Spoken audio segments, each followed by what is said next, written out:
Faustine Bollard sur RTL. Bonsoir à tous, je suis ravie de vous retrouver depuis le Salon de l'Agriculture pour une nouvelle émission de Héros sur RTL, rtl.fr. Vous êtes également extrêmement nombreux à nous suivre en podcast. Merci pour votre fidélité. Dans Héros ce soir, je vais vous présenter un homme qui exerce un métier aussi fascinant qu'intriguant. Il est détective privé. Depuis plus de 50 ans, il traque les infidèles, les voleurs ou encore les fraudeurs. Il s'est même retrouvé au cœur d'affaires médiatiques extrêmement connues, populaires et on va dire énigmatiques. Bienvenue sur RTL tous les soirs à ce micro. Nos héros, c'est vous.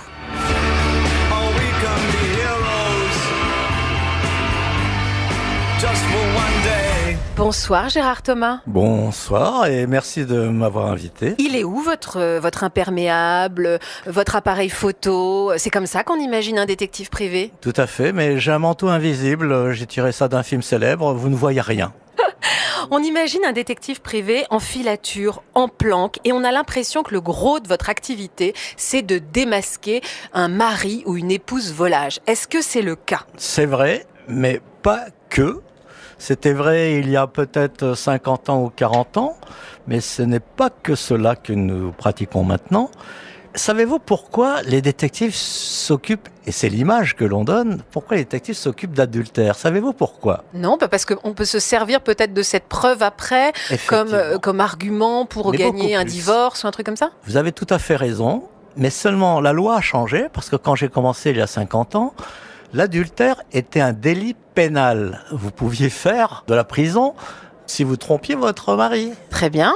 Ou l'inverse, la parité. Alors qu'aujourd'hui, ça n'est plus le cas. Et non, 10 ans plus tard, dans les années 80, l'adultère n'est plus un délit pénal. Donc vous êtes retrouvé au chômage. C'est qu'une histoire de mœurs, alors. Non, au contraire. D'abord, les contrats, les suivis, les surveillances, les filatures sur les terres existent toujours, parce que derrière l'adultère, vous avez quand même la garde des enfants, le montant de la pension alimentaire, les indemnités compensatoires, et puis la curiosité naturelle. C'est plutôt ça, parce que ça n'est pas, en tout cas, valable juridiquement. Les preuves que vous allez donner ne sont pas valables juridiquement. Mais je suis content de vous contredire. Non, les avocats sont très friands de nos rapports d'adultère parce que ça leur permet d'abord d'accélérer la procédure, parce que de mettre la pression sur l'adversaire qui est soit le mari, soit l'épouse, en disant et puis les juges sont sensibles à cet argument. Racontez-moi une histoire d'adultère qui vous vient comme ça en tête. Un jour, j'ai une dame qui vient me voir à mon cabinet qui me dit vous êtes monsieur Thomas, on m'a parlé de vous. Est-ce que vous êtes en mesure de me dire si mon ami couche avec sa femme? Alors, c'est-à-dire que c'est la maîtresse qui est venue demander si son... bravo, vous raisonnez plus vite que moi, parce qu'à l'époque, il me fallait quelques secondes pour réfléchir. Que c'est le truc à l'envers, en fait. Est-ce que mon ami couche avec sa femme? Et je lui dis, mais attendez, oui, elle me dit, moi je suis la maîtresse, et j'aimerais que vous prouviez que mon amant couche toujours avec son épouse. Mais je dis, mais pourquoi vous me posez cette question? C'est drôle. Ça fait 5 ans que nous sommes ensemble, et c'est fait 5 ans qu'il me dit, je ne peux pas divorcer de ma femme, je t'aime, mais déjà elle menace de se suicider. Mais ne t'inquiète pas, je n'ai plus de rapport sexuel avec elle. Voilà, c'est ce qu'il prétendait. Dixit ma cliente, mais surtout il avait inventé quelque chose de bizarre, il s'occupait de son enfant de 10 à 12 ans tous les soirs parce qu'il était en échec scolaire et qu'il devait s'occuper de l'éducation de son enfant. Un 5 à 7 éducatif. Voilà, vous voyez qu'il y a 30 ans, l'éducation des enfants était un peu différente de maintenant. Mais comment on fait? Gérard, pardon, excusez-moi, mais vous n'êtes pas non plus qu'il couche avec il a le droit de vivre avec sa femme. Comment vous pouvez prouver qu'il a des rapports sexuels encore avec sa femme? Déjà, c'est très intéressant ce que vous dites. Nous n'intervenons jamais dans la vie des gens. Nous sommes un métier où nous devons ramener des éléments de preuve, donc observation, rapport circonstancié, de temps en temps photo, vidéo. C'est ce que j'appelle une intervention directe dans la vie des gens, on est d'accord Gérard? Oui, mais intervention sans que la personne le sache. En quoi il y a une intervention? Par exemple, je vous embauche, vous prouvez que mon mari est infidèle, du coup vous êtes intervenu dans ma vie. Indirectement, mais vous êtes quand même intervenu dans ma vie. Mais c'est très important en cas de procédure, indirectement. Alors, vous parlez, je suis sûr, de la vie privée, le respect de la vie privée, et c'est très important dans notre métier. On ne s'introduit pas dans la vie privée des gens. Pardon, ça me fait rire d'imaginer qu'il y a un détective privé qui me dit je suis dans le respect de la vie privée. Non, je dis pas que vous êtes un voyou du tout. Vous êtes embauché, vous faites un métier. Ah ben on peut être des voyous qui respectons la loi. Alors j'ai 2 questions. Une femme vous a demandé de vous assurer que son ami n'avait plus de relation sexuelle avec sa femme. Mais moi je voudrais savoir comment vous avez fait pour prouver que la femme, le mari, il couchait plus avec sa femme. Vous êtes une vraie dame et c'est vrai que vous avez tout à fait le nez fin et vous voulez savoir. Vous êtes curieuse. Eh ben, après un suivi, nous avons vérifié que tous les soirs, oui, il faut avoir un peu de chance dans ce métier, ils habitaient le premier étage vers Neuilly, mais je ne vais pas vous donner l'adresse. Dommage. Ce qui fait que tous les soirs, à partir de 19h, je voyais un papa derrière son fils de 12 ans et en train de lui corriger les devoirs pendant 1 heure, ce qui est quand même remarquable. Et ça pendant 15 jours. Déjà, c'était un point positif pour ma cliente. Il n'a pas menti. Il surveille vraiment les progrès scolaires de son enfant. Et ensuite, j'ai eu l'idée de suivre le couple un dimanche. Alors, que fait un couple français un dimanche à midi ? On partage le poulet et les frites. Oui, mais à l'extérieur. Des fois, quand on a les moyens, on va au restaurant. D'accord. Donc, j'ai eu la chance de les suivre. Déjà, sur le trottoir, le père et la mère séparés de 3 mètres avec l'enfant au milieu. Au restaurant, parce que là aussi c'est un Pour défaut. vous, ça prouve qu'ils couchent pas ensemble. Non, j'ai pas dit ça. Alors allez-y. Au restaurant, pendant 1h30, aucun dialogue entre le père et la mère et le fils au milieu. Vous avez déjà déjeuné avec votre conjoint et pendant 1h30 au restaurant, vous n'avez jamais eu une conversation avec... Non, bien sûr que non. Donc il y a un problème. Je remets mon rapport et la dame me dit « Qu'est-ce que vous en pensez ?» Bon, je dis moi, dans ma propre réflexion, je pense qu'il vous a pas menti. Il a vraiment un enfant qui s'en occupe et je n'ai vu aucun échange de dialogue entre le père et l'enfant. Elle repart plutôt rassurée. Mais, et c'est pour ça que l'histoire est drôle, 3 jours plus tard, un monsieur vient me voir. « Monsieur Thomas, oui, c'est moi. On va parler de vous, vous êtes détective, oui, depuis 20 ans, d'accord. Je pense qu'avec ma femme, il y a quelque chose. Vous pensez que... Oui, je pense qu'elle a un amant. Vous pouvez la suivre ce soir ?» C'était le monsieur, le papa que j'avais suivi pendant 15 jours. Le soir même, je suivais l'épouse. Et coup de chance, parce que dans ce métier... Ah, c'était l'épouse qui était adultère. C'était l'épouse que j'ai trouvé... Ça, c'est amusant. Enfin, c'est amusant. Non, pardon, c'est pas le mot. C'est pas mais drôle. c'est cocasse comme Et là, de situation. C'est un vaudeville, quoi. Maintenant, on pense qu'on veut, mais j'étais quand même satisfait que ma première conclusion a été certifiée par la deuxième enquête et j'ai trouvé sa femme dans les bras d'un amant. Voilà. D'accord. Alors, on va se retrouver dans un instant, puisque vous m'avez dit il y a quelques instants que parfois vous vous comportez comme un voyou. J'ai évidemment envie que vous me donniez un exemple. Et puis surtout, c'est quoi la différence entre un fileur, un détective? De quelle manière vraiment, quels sont les moyens auxquels vous pouvez avoir recours pour avancer dans vos enquêtes? On se retrouve dans un instant avec Gérard Thomas, qui est donc un vrai personnage. Depuis tout à l'heure, vous avez votre portable, vous n'avez pas arrêté de filmer. Quand vous êtes arrivé, vous filmez tout le temps. Mais tous les jours, nous filmons. Enfin, ou photographions. Oui, j'ai bien compris. On se retrouve dans un instant. C'est pas dans une mauvaise intention, hein. Vous allez tous passer dans TikTok, hein. C'est ça, vous êtes un TikToker. En fait, c'est un détective public. C'est quoi la différence entre enquêteur, détective privé et fileur? Ça veut dire quoi? Ça ne s'écrit pas pareil, ça se prononce pas de la même façon. Et savez-vous quelle est la capitale de la filature en France? Roubaix-Tourcoing, filature de coton et de tissu. Oui. Bonne vanne, Gérard. Vous êtes fileur? Vous êtes fileur. Ça veut dire quoi être fileur, Gérard? Fileur, c'est de suivre le plus discrètement possible des personnes qui sont peut-être des menteurs, des manipulateurs, des trafiquants, des voleurs, des dealers. Donc vous les suivez physiquement. C'est quoi la différence entre... Donc vous n'êtes pas enquêteur, vous êtes fileur. Voilà, alors c'est un terme propre à notre profession, hein. Pour faciliter, effectivement, il y a 2 grandes branches dans notre métier. Le fileur et l'enquêteur, ce qui n'empêche pas qu'il peut y avoir des fileurs enquêteurs ou des enquêteurs fileurs, mais c'est tellement précis, c'est tellement dur comme spécialité, je n'ai jamais connu, si j'en ai connu un en 50 ans, je peux le nommer, Pierre Misraki, c'est le seul fileur enquêteur qui était aussi fort en filature, en moto et enquêteur sur le terrain. Vous allez me raconter comment vous êtes devenu fileur, mais d'abord je vous ai posé une question. À quel moment vous avez l'impression que vous êtes comporté en voyou dans votre carrière? En fait, vous avez un peu dépassé les limites. D'abord, il faut définir ce que c'est que voyou. Et des fois, nous sommes tenus à la légalité, et des fois, il nous arrive d'écornifler la réalité. Je prends un exemple très simple. Savez-vous quelle est la qualité pour être fileur moto à Paris? Dites-moi. Il faut être daltonien. Parce que ne voyez pas les feux. Il n'y a pas de feu rouge, il n'y a que des feux verts. Oui, mais ça... Alors, évidemment, c'est éminemment dangereux, mais c'est pas ce que je pensais se comporter en voyou. C'est délinquant de la route. C'est dangereux, mais comment expliquez-vous que, au point de vue assurance, j'ai plusieurs véhicules, j'en ai 5 ou 6, j'ai le maximum de points positifs, je suis coté de la meilleure façon. Comment vous faites? Parce que dans ce cas-là, il faut m'expliquer. Quand on est en filature, on assume. Et quand on fait des bêtises, la dernière fois, je me suis fait arrêter par nos amis gendarmes qui m'ont dit « Mais monsieur Thomas, vous êtes peut-être détective, mais c'est pas une raison pour griller de feu rouge. 2 x 4, 8 points en moins. Quand vous savez que vous avez 12 points, n'est-ce pas, pour pouvoir conduire une voiture, une moto, quand vous avez 8 points en moins, c'est votre profession. C'est-à-dire qu'on n'a pas le droit au chômage. Nous sommes profession libérale, on est bien d'accord. Alors comment vous faites pour avoir tous vos Eh ben, points? on passe ce qu'on appelle des rattrapages de points. Oui, c'est ça, où vous loi, enquêtez sur la vie privée des personnes qui détiennent ce pouvoir. Comment vous savez ça? Vous faites une multitude de rattrapages de points. Voilà, j'en suis et ça va faire sourire, à mon 7e stage de récupération de points. Vous auriez pu risquer votre vie pendant ces Mais filatures. je risque ma vie et je dois le dire. Alors, sachez que je suis non seulement détective, mais je suis aussi professeur, ou plutôt maître de stage auprès des 4 écoles qui délivrent le diplôme. Et donc, je dis à mes stagiaires, vous savez, la moto, c'est très dangereux. Par exemple, je tombe personnellement en moyenne 1 fois par an en moto. Alors, les stagiaires me disent, mais 1 fois par an, c'est pas beaucoup. Oui, mais ça fait 50 ans que je fais de la moto. Alors, c'est là où on revient à l'origine finalement de cette passion. Vous n'êtes pas arrivé là par vocation. Oui. C'est qu'à l'origine, votre passion, c'est la moto. Oui. C'est ça? Et de quelle manière on passe de motard Oui. à fileur? Eh ben, en ratant ses études de médecine. Parce que Improbable tout à comme chacun, réponse. à cette époque-là, je voulais être médecin parce que je voulais aider les gens. Alors, il faut avoir un petit côté humaniste, hein, je suis désolé. J'aimais les gens et je voulais être médecin pour soigner les gens. Ben, vous savez que les étudiants, on est fauchés, on n'a pas de sous. Donc, par contre, on a du temps. On a 3 mois, 4 mois l'été à s'ennuyer. Et comme j'étais passionné de moto, je réponds à une annonce dans Moto Revue, une revue de moto. Qu'est-ce qu'elle disait cette annonce? Cherche motard. Alors, je me dis, tiens, je vais être coursier pendant 3 mois. Ah, et en fait non. Et je me présente devant monsieur Michel Forget du cabinet Forget.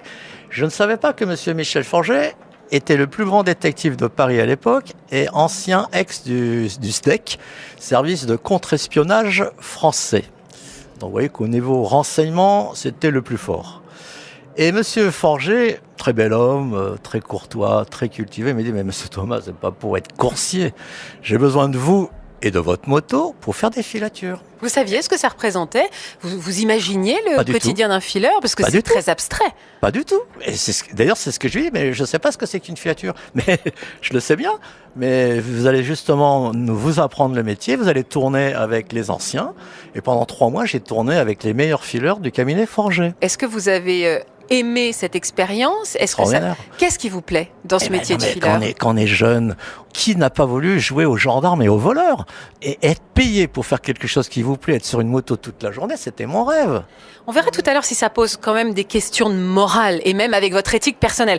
Mais d'abord, je voudrais quand même vous demander, je rebondis sur ce que vous m'avez dit tout à l'heure, il y a 4 écoles, c'est-à-dire qu'il y a un diplôme officiel de détective privé. Oui, tout à fait. Alors, c'est pas 4 écoles, c'est 2 écoles privées et 2 universités, dont à Paris, Assas Panthéon et Nîmes, je crois, qui délivrent le diplôme des détectives. Sachez que depuis 17 ans, l'État, le ministère de l'Intérieur demande à ce que tous les détectives soient diplômés, dans un premier temps, et ensuite agréés par le ministère de l'Intérieur. Et il y a combien de détectives privés en France? À peu près. À peu près 900. Vous savez les repérer, vous? Ben non, repérer non, puisque par définition on peut pas les repérer, mais il y a ce qu'on appelle la liste sur nos syndicats, parce qu'il y a aussi des syndicats. Ah oui, tout ça est extrêmement organisé. Moi, j'imaginais c'est très- quelque chose de très sous-cap. Mais c'est pour ça que je vous remercie de votre invitation. Personne en France ne sait ce que c'est qu'un détective privé. Je m'en réjouis parce que depuis 50 ans, on me demande d'être discret. Alors je crois que c'est le résultat de ma discrétion. Personne ne nous connaît. Maintenant, je profite de mon expérience pour vous dire et dire aux Françaises et aux Français ce que c'est que le vrai métier détective. On est là pour vous aider, pour vous amener des preuves, pour vous donner des informations qui va vous faire avancer dans votre vie privée ou votre vie professionnelle. Faustine Bollard. Vous avez reconnu évidemment le générique, Gérard Thomas. Vous avez reconnu ce générique, non? Absolument. Mais c'est Sherlock Holmes. Mais oui. Vous êtes détective privé depuis plus de 50 ans maintenant. Est-ce qu'il y a une affaire qui continue à vous hanter aujourd'hui ou qui vous a particulièrement marqué, Gérard? Oui, tout à fait. C'est très regrettable, mais voyez, si je m'en souviens maintenant. Alors c'était il y a 40 ans, donc vous voyez, ça fait 50 ans que je suis dans le métier, mais je me souviens comme si c'était hier, malheureusement. En fait, c'est un monsieur qui vient me voir en disant « Savez-vous retrouver les gens ?» Et je dis « Oui, c'est ma spécialité. » Qui a disparu? Ma femme. Comment ça? Oui, ma femme a disparu de chez moi il y a 15 jours, elle est partie de chez moi, je ne sais pas où elle est. Pouvez-vous me la retrouver? Bah écoutez, oui, c'est mon métier, je vais essayer de vous la retrouver. Rappelez-moi dans 15 jours. 15 jours plus tard, ce client me rappelle et je lui dis, écoutez, venez voir, j'ai une bonne et une mauvaise nouvelle à vous annoncer. Il vient. C'est quoi la bonne nouvelle, monsieur Thomas? Écoutez, j'ai retrouvé votre femme. Ah oui, c'est une excellente nouvelle. Et c'est quoi la mauvaise nouvelle? Je l'ai retrouvée chez quelqu'un. Je l'ai retrouvée chez un monsieur. Comment ça, chez un monsieur? Oui, elle habite chez quelqu'un, un monsieur. Un amant? Ah ça, je sais pas. Vous m'avez demandé de la retrouver. Je l'ai retrouvée chez un monsieur. Je peux avoir l'adresse? Oui, vous me payez pour retrouver votre femme. Je vous donne l'adresse. Que n'avais-je pas fait comme bêtise ce jour-là, puisque je m'en souviens, vous voyez, des années plus tard. 48 heures plus tard, 6 heures du matin, dring, dring. Qui vient vous réveiller chez vous à 6 heures du matin? La police? Non, la criminelle. Le 36 quai des Orfèvres. Qu'est-ce qui s'était passé? Monsieur Thomas, oui. Monsieur Untel, oui, monsieur Untel est mon client. Et qu'est-ce qu'il vous a demandé, monsieur Untel? De retrouver sa femme. Bon, suivez-nous. Et pourquoi?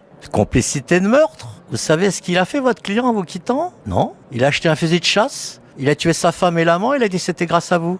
C'est comme ça que j'ai visité tristement le 36 quai des Orfèvres et que je me souviens de cette triste, lamentable histoire 40 ans plus tard. Alors la loi a changé et peut-être que cette affaire-là a fait jurisprudence au ministère de l'Intérieur. Mais maintenant, quand on nous demande de retrouver quelqu'un, savez-vous que nous avons l'obligation de demander l'autorisation à la personne recherchée pour donner son adresse? Savez-vous cela? Non, mais alors juste pour revenir, comment on vit avec ça, Gérard? Comment vous avez fait pour vous relever de ça? C'est une histoire absolument dramatique. On vit parce que la mémoire sélectionne les souvenirs. On prend des prétextes à savoir si c'est pas moi, c'est peut-être quelqu'un d'autre. Et puis, je suis un peu psychologue puisque j'ai fait aussi 1 an de psycho à la Sorbonne, mais je ne peux pas lire dans la pensée des gens. Alors ça, c'est l'handicap des détectives. On n'arrive pas encore. Mais peut-être que si j'étais, je crois qu'il y a un métier physionomiste, je ne sais pas comment ça s'appelle. Mentaliste. Mentaliste. Est-ce que vous avez d'autres missions que vous avez regrettées, même si le mot est faible? Lesquelles? Souvent, j'ai pris des voleurs en flagrant délit.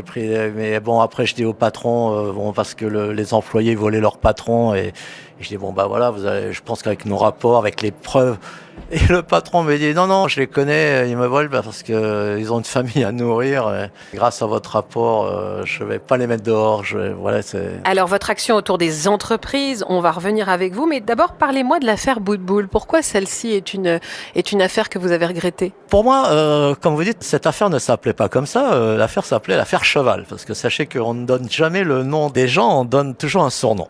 Juste cette affaire que les auditeurs d'RTL connaissent bien, puisque Dari Boutboul est une sociétaire historique des grosses têtes. Pourquoi cette affaire vous a autant marqué? Ça m'a marqué parce que d'abord, j'étais fier d'avoir été choisi parmi tous les détectives de Paris pour suivre Maître Perrault, avocat célèbre de l'époque. Nous avons rempli la mission, qui était une mission d'adultère classique. Pour moi, c'était le b.a.-ba du métier. Si ce n'est que 15 jours plus tard, j'apprenais dans les journaux que ma cible se fait assassiner par un tueur à gages, qui lui-même se fait assassiner 1 an plus tard par un deuxième tueur à gages, etc. Bref, ce tueur s'était servi de vos informations pour assassiner cet homme, c'est ça? La cliente, oui, c'est la cliente qui on suppose. Après, il faut demander à nos amis de la police ce qu'il en est.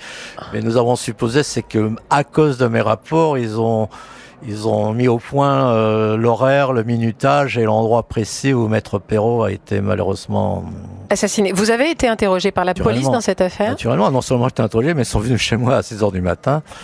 Ça vous hante ces affaires-là? Oui. Parce que je vois bien que vous changez immédiatement de ton au-delà du fond de ce que vous me racontez. Moi, je fais un travail. D'abord, c'était un travail de ludique. Je vous ai expliqué, j'étais étudiant, j'avais 20 ans. Je m'attendais pas à ce que ça se termine par des morts. On ne devient pas détective pour que des gens. Après, on me dit c'est votre faute. Non, moi, je fais un travail. Après, si on profite de mon travail. Vous savez, c'est comme je prends comme exemple un marchand de couteaux. Vous voyez, moi, je fabrique des preuves, je fournis des informations. Maintenant, si des gens malhonnêtes, mal intentionnés, immoraux prennent mes informations pour faire du mal. J'entends. Oui, non, mais je suis responsable, j'assume, mais voilà. Gérard Thomas, vous êtes détective privé depuis 50 ans. Est-ce qu'il vous est arrivé de travailler pour des clients prestigieux? Des politiques, par exemple? Absolument. Et est-ce qu'au moment des périodes d'élection, on vous appelle peut-être pour dénigrer le candidat adverse? Ça vous arrive, ça? Oui, c'est arrivé, mais nous n'avons jamais accepté parce qu'une époque, c'était tous les 7 ans qu'on nous demandait de rendre service, de surveiller les affiches électoraux. Après, c'est tous les 5 ans. Mais j'ai toujours refusé de faire de la politique et je m'en réjouis puisque apparemment, nos présidents changent plus souvent que de détectives. Est-ce que vous avez suivi des personnalités du showbiz? Oui. Oui. C'est dommage, j'avais envie que vous me disiez des noms, mais je sais que vous ne me donnerez pas. Mais toujours dans des cas d'adultère ou pour d'autres raisons? Non. Certains étaient en danger, d'autres se sentaient suivis. En danger de quoi? Ils pensaient que vous savez, quand les gens sont connus publiquement, ça crée des jalousies. Hein, il y a des gens qui veulent du mal. Voilà, donc ils voulaient vérifier s'ils n'étaient pas en danger. C'est-à-dire qu'on peut vous demander de vérifier si vous n'êtes pas suivi vous-même? Tout à fait, ça s'appelle la contrefilature, c'est une spécialité. Et même à une époque, je vais vous dire, à l'époque, j'avais l'autorisation, plus maintenant, d'être non seulement détective, mais garde du corps. Donc j'étais directeur d'une société de garde du corps, bodyguard, voilà, par les Français, bodyguards. J'étais directeur pendant 15 ans d'une société de bodyguard. Alors pourquoi je vous parle de ça?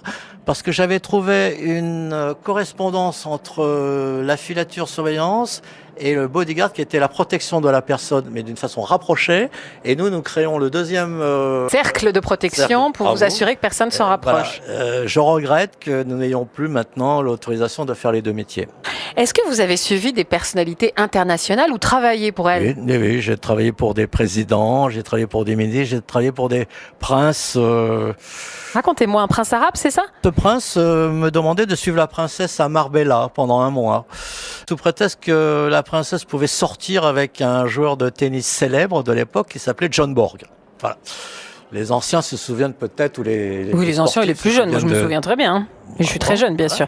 Donc John Borg, vous voilà à Marbella. Déjà, j'appelle mon directeur qui était le fameux Madame Barré et Monsieur Barré du fameux cabinet du Luc. Et donc j'appelle Monsieur Barré, je dis mais comment je vais reconnaître la princesse à Marbella? Bah vous inquiétez pas, un yacht de 30 mètres, ça bouge tout le port. Alors j'ai pu trouver le yacht. Mais maintenant, il y a 4 Mercedes noires sur le quai. Elle est dans quelle Mercedes?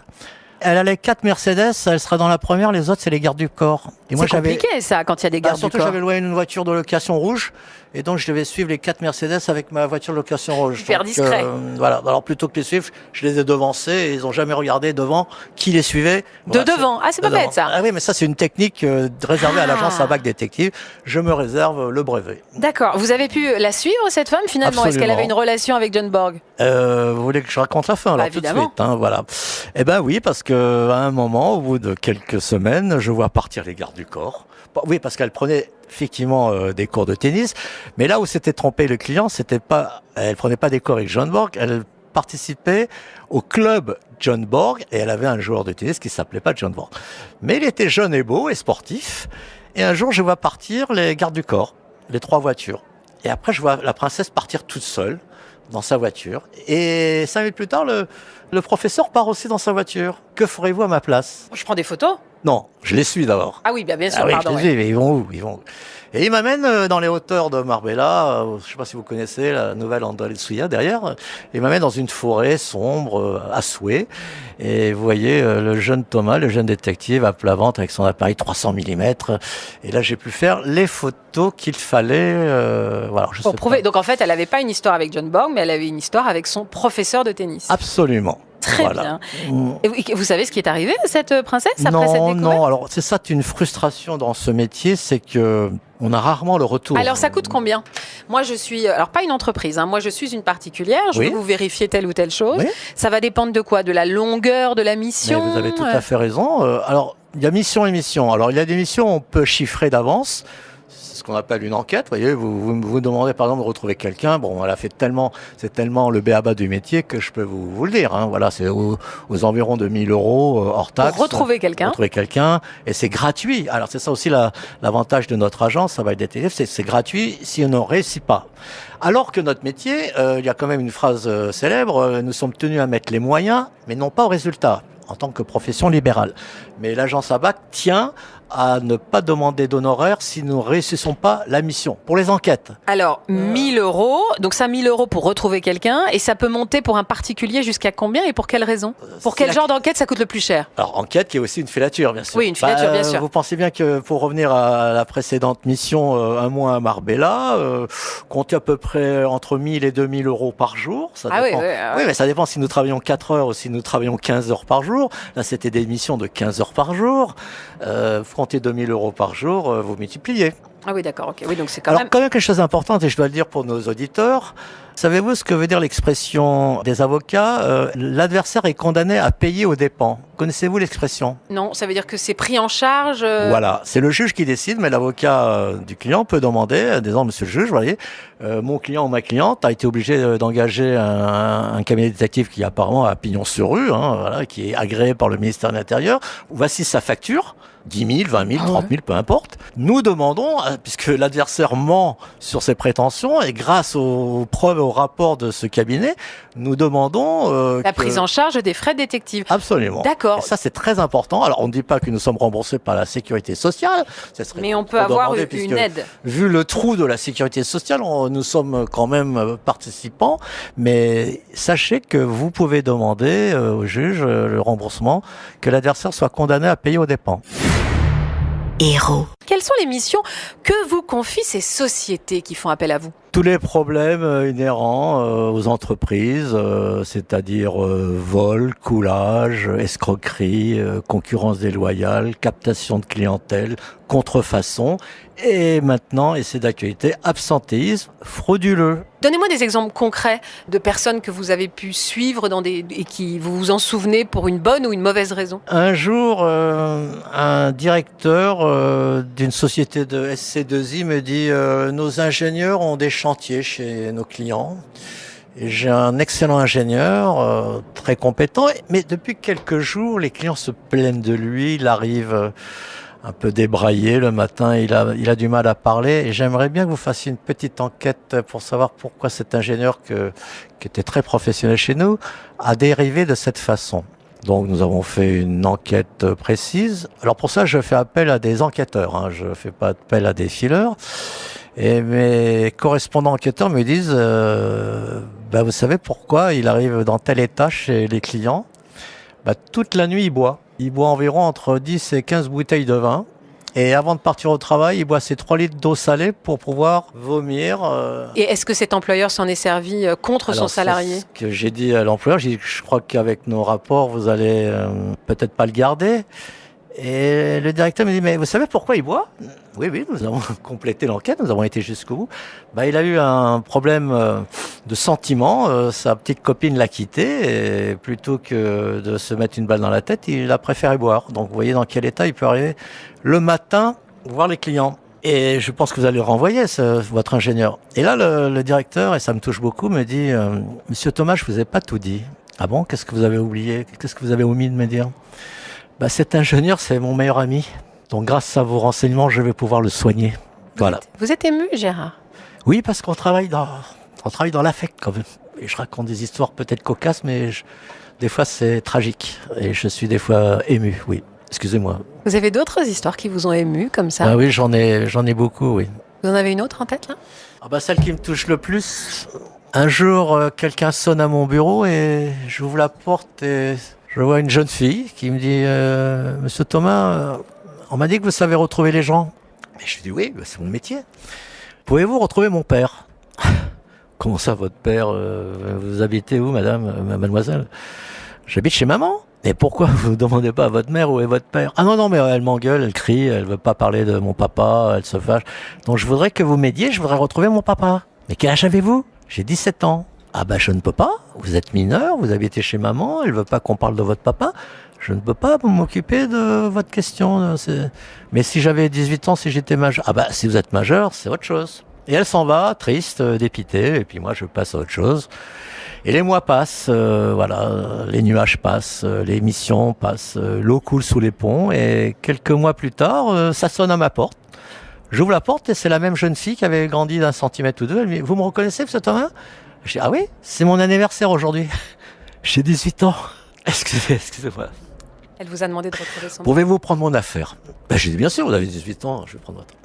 On a mis 15 jours pour retrouver son papa. Elle m'a téléphoné après, ils sont tenus dans les bras, ils ont sauté dans les bras d'un autre. Vous avez un cœur tendre, j'allais dire finalement, mais non. Vous avez un cœur tendre. Ouais, et est-ce que ces retrouvailles-là justifient parfois dans votre cœur ou dans votre conscience certaines enquêtes de moralité que vous réalisez? Je fais ce métier, vous savez, c'est pas que pour l'argent.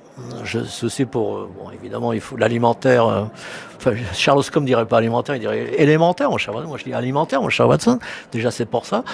Mais c'est parce que on aime les gens, on aime rendre service, on aime l'humanité. Gérard Thomas est avec nous ce soir. Il vous arrive d'échouer, de pas réussir à mener, d'aller jusqu'au bout de cette filature. Et contrairement à ce que vous pouvez penser, je suis très fier d'échouer à certaines missions. Pour quelle raison? Eh ben, d'ailleurs, c'est ce que je dis à mes stagiaires, parce que je vous l'ai dit, hein, je suis aussi maître de stage, donc tous les ans, j'ai des étudiants et je dois essayer de leur apprendre le métier. Et je leur dis, mais à chaque fois, ce que vous pensez être un échec n'est pas un échec. Vous êtes en train d'apprendre.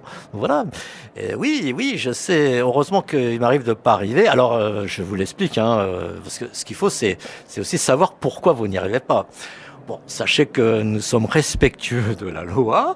Le ministère de l'Intérieur, dont nous sommes dépendants, nous sommes agréés par eux, nous avons l'agrément, nous oblige à respecter la loi. Donc nous ne pouvons pas, par exemple, mettre des gadgets électroniques pour avoir des réponses à cette question. Nous ne pouvons pas hacker les ordinateurs des concurrents pour connaître le fichier client. Oui, donc vous avez des limites à un moment. Voilà, ça s'appelle la légalité, ça s'appelle la déontologie. D'autres appellent ça l'éthique, vous appelez ça comme vous voulez. Et c'est une obligation si vous voulez être détective et si vous voulez surtout perdurer dans le métier de détective. Moi, j'ai plein de confrères qui sont plus là au bout de 3-4 ans. Parce qu'ils ont été trop loin. Est-ce qu'on vous a déjà cassé la figure? Oui, malheureusement, j'ai pas couru assez vite. Dans quelles circonstances? Un mari, oui, un mari ou une femme volage? Dieu merci, c'était des affaires plutôt privées.